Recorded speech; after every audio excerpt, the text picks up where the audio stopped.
Hello students, कल हमने पढ़ा था ई तक के बनने वाले उदाहरण। आज हम पढ़ेंगे ऊ से बनने वाले उदाहरण। कि जब भी दीर्घ संधि में हम पढ़ रहे हैं कि जब भी ह्रस्व ऊ या दीर्घ ऊ के बाद में ह्रस्व ऊ या दीर्घ ऊ आता है तो हमेशा दीर्घ ऊ बन जाता है। इससे जुड़े हुए कुछ उदाहरण हैं, जैसे विष्णु प्लस उदय। तो विष्णु में अंतिम स्वर कौन सा आ रहा है? ऊ। उदय में प्रथम स्वर कौन सा आ रहा है? ऊ। जब दोनों ओर समान वर्ण होते हैं तो वो हमेशा क्या बनता है? दीर्घ ऊ। इसलिए इसका जो शब्द होगा, संधि होगी, वो क्या बन जाएगा? विष्णु दय। ऐसे ही दूसरा उदाहरण है भानु प्लस उष्मा। तो भानु में किसकी ध्वनि आ रही है? ऊ की। प्लस में उष्मा क्या आ रहा है? दीर्घ ऊ। जब ह्रस्व ऊ या फिर दीर्घ ऊ आपस में मिलते हैं, यानी दोनों समान वर्ण है, और जब भी समान वर्ण मिलता है आपस में तो हमेशा दीर्घ अक्षर हो जाता है। इसलिए इसका भी क्या बन जाएगा? भानु उष्मा का भानुष्मा। ऐसे अगला उदाहरण है वधु प्लस उपदेश है। तो वधु में किसकी ध्वनि आ रही है? दीर्घ ऊ की। उपदेश में ह्रस्व ऊ। तो दीर्घ ऊ के बाद में भी यदि ह्रस्व ऊ आ जाए, लेकिन ये दोनों समान वर्ण होने के कारण हमेशा क्या बनेगा? दीर्घ ऊ, क्योंकि दीर्घ संधि का उदाहरण है। इसलिए इसका शब्द क्या बन जाएगा? वधुपदेश है। ये तो था संधि बनाना। अब दूसरा सीखते हैं हम संधि विच्छेद कैसे करते हैं। जैसे सिंधूरमिहि। तो सिंधूरमी में किसकी ध्वनि आ रही है? दीर्घ ऊ की। हम इसका क्या करेंगे? विच्छेद करेंगे। विच्छेद कैसे करेंगे? कि दो शब्द बनाने हम इसके। तो सिंधु प्लस उर्मी। सिंधु में भी किसकी ध्वनि आ रही? ऊ। उर्मी में भी ऊ, यानी समान वर्ण आने चाहिए दोनों। इसलिए इसका संधि विच्छेद क्या हो जाएगा? सिंधु प्लस उर्मी ही। और ये कौन सी संधि का उदाहरण हो गया? दीर्घ संधि। ऐसे ही मान लो अगर आपके उदाहरण आ जाए लघुपाय है, इसका संधि विच्छेद कीजिए, संधि का नाम बताइए। तो लघुपाय में लघु में किसकी ध्वनि आ रही है? ऊ की। हम इसका विच्छेद करेंगे तो क्या बनेंगे? दो शब्द, एक लघु, दूसरा उपाय। लघु प्लस उपाय। लघु में भी किसकी ध्वनि आ रही है? ऊ। उपाय में किसकी आ रही है? ऊ। दोनों समान वर्ण, इसलिए क्या हो गया? दीर्घ ऊ। ऐसे हम इसको कर सकते हैं। इससे जुड़े हुए कुछ उदाहरण हैं जिनको आपको स्वयं करना है। गुरुपदेश है, वधुत्सव है, भानुदय है, मधुत्मम, विधु, इनका संधि विच्छेद करना है। विधु प्लस ऊर्ध्वम, इसकी संधि बनानी है। वधु प्लस उवाच, इनकी संधि बनानी है। लघु प्लस उपदेश है, इसकी संधि बनानी है। सु प्लस उक्ति ही, इसकी संधि बनानी है। अब आगे हम पढ़ते हैं री से जुड़े हुए कुछ उदाहरण। कि री ह्रस्व री या फिर दीर्घ री, और प्लस में क्या होना चाहिए? ह्रस्व री या फिर दीर्घ री। दोनों जब होंगे तो समान वर्ण आने पर हमेशा क्या बनेगा? दीर्घ री ही बनता है। जैसे होत्री प्लस रीकार है। होत्री में किसकी ध्वनि आ रही है? री की। रीकार में किसकी आ रही है? री की। री और री दोनों समान वर्ण होने पर क्या हो गया? दीर्घ री। शब्द क्या बन जाएगा? होत्री कार है। ऐसे ही पितृ प्लस ऋणम। पितृ में किसकी ध्वनि आ रही है? री की। ऋणम में किसकी आ रही है? री की। दोनों समान वर्ण है, हमेशा समान वर्ण मिलते ही क्या बनता है? दीर्घ अक्षर बनता है। इसलिए इसकी संधि क्या बन जाएगी? पितृणम। मान लो आपके आ जाए कर्तृणी, इसका संधि विच्छेद करना है। कर्तृणी क्या आ रहा है? री आ रहा है, तो हमें क्या करना है? इसमें दोनों समान वर्ण लाके इसका संधि विच्छेद करना है। तो कर्तृ प्लस क्या हो जाएगा? ऋणी। दोनों में री आ रहा है, दोनों समान वर्ण है, दीर्घ हो गया।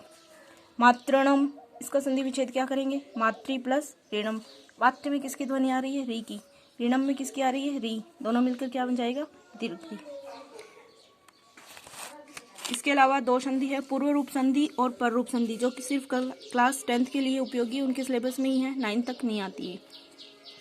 पूर्व रूप संधि है जिसका सूत्र है एंग पदांता दति। इसका मतलब होता है कि यदि पद के अंत में एंग, एंग का मतलब होता है ए या ओ हो, और उसके बाद में ह्रस्व ए आता है, तो जो पूर्व अक्षर, यानी कि पूर्व अक्षर क्या है? ए और ओ है, तो इन दोनों के स्थान पर हमेशा पूर्व रूप आदेश ही होता है, यानी कि ए या ओ ही बनेगा। तथा जो ए होता है, यानी जो बाद वाला अक्षर ए है, उसको हम क्या करते हैं? अवग्रह चिन्ह बनाते हैं। जो एस की आकृति में लिखा होता है इसको अवग्रह चिन्ह के नाम से जाना जाता है, इसको बना दिया जाता है। जैसे ए के बाद में क्या आया? ए आई, तो वो हमेशा क्या हो जाएगा? पूर्व रूप। पूर्व रूप क्या है? ए है, तो हमेशा क्या बनेगा? ए ही बनेगा। जैसे अंते प्लस अपी है, अंते में किसकी ध्वनि आ रही है? ए की आ रही है। अपी में किसकी आ रही है? ए की आ रही है। तो सूत्र क्या कह रहा है कि ए के बाद यदि आपके पास ए है तो वो हमेशा ए ही बनेगा। तो ए के बाद ए होने पर क्या बन जाएगा? ए। अंते अपी, यानी अंते का ए का रह जाएगा, और जो अवग्रज ए है उसको हम क्या बना देंगे? अवग्रह चिन्ह। इसलिए इसको कैसे लिख देंगे? अंते अपी। ऐसे इसका दूसरा उदाहरण है हरे प्लस औ। हरे में किसकी ध्वनि आ रही है? ए की आ रही है। औ में किसकी आ रही है? ए की आ रही है। ए के बाद ए होने पर क्या होता है? पूर्व रूप एकादेश होता है। पूर्व रूप क्या है? ए है, तो इसको क्या कहेंगे? हरे, और ए को क्या बना दिया? अवग्रह चिन्ह, हरे औ। ऐसे ही तय अत्र आ जाए तो ते, इसका संधि विच्छेद करना है, ये संधि बनी हुई है, इसका विच्छेद करना है, तो ते है पूर्व रूप है, ते बन जाएगा। ये क्या है, अवग्रह चिन्ह बना है, तो इसको क्या हम क्या कर देंगे, ए बना देंगे। ये क्या लिख देंगे, ते प्लस अत्र, ए और ए मिलकर क्या बना है, ए। ऐसे हम कर सकते हैं। ऐसे ही दूसरा इसका था कि ओ के बाद ए आने पर क्या होता है, ओ पूर्व रूप एकादेशी हो जाता है। तो जैसे विष्णु प्लस अत्र, विष्णु में किसकी ध्वनि आ रही है, ओ की। तो ओ के बाद में क्या आया, ए। ओ और ए आने पर क्या होगा, पूर्व रूप एकादेश होता है, पूर्व रूप क्या होता है, ओ। तो ओ बन जाएगा और ए है वो किस में चला जाएगा, अवग्रह चिन्ह में, इसलिए इसकी संधि क्या बन जाएगी, विष्णु अत्र। ऐसे ही रामो प्लस ए हसत, इसकी संधि बनानी है, तो रामो में किसकी ध्वनि आ रही है, ओ की। ए हसत में ए आ रहा है, तो ओ के बाद ए होने पर पूर्व रूप ओ बन जाता है और ए है वो अवग्रह चिन्ह में चला जाता है, इसलिए क्या बन जाएगा, रामो ए हसत। मान लो आपके आ जाए को अपी, इसका संधि विच्छेद कीजिए, तो को प्लस क्या हो जाएगा, अवग्रह चिन्ह ए है, तो को प्लस अपी कौन सी संधि हो जाएगी, ये पूर्व रूप संधि। सो अवदत्त, तो क्या हो जाएगा, सो प्लस अवग्रह चिन्ह को ए में बदल देंगे, क्या हो जाएगा, सो प्लस अवदत्त। ओ के बाद ए आ रहा है, इसलिए पूर्व रूप एकादेश ओ हो रहा है, संधि कौन सी हो गई, पूर्व रूप संधि। अगली जो संधि है वो है पर रूप संधि। इसका जो सूत्र होता है वो होता है एंगी पर रूपम।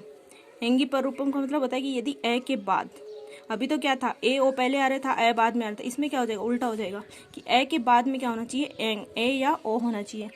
तो दोनों स्वरों के स्थान पर क्या होता है, पर रूप, यानी जो बाद वाला अक्षर है वो बन जाता है। जैसे ए के बाद ए आया तो क्या बना, ए बना। तो प्र प्लस एस्ते का क्या हो जाएगा, ए। प्र में किसकी ध्वनि आ रही, ए। एस्ते में क्या आ रहा, ए। तो ए और ए मिलकर के क्या बन रहा है, ए। इसलिए हम क्या कर देंगे, प्र को ए की ध्वनि जोड़ते ही क्या बन जाएगा, प्रेजते।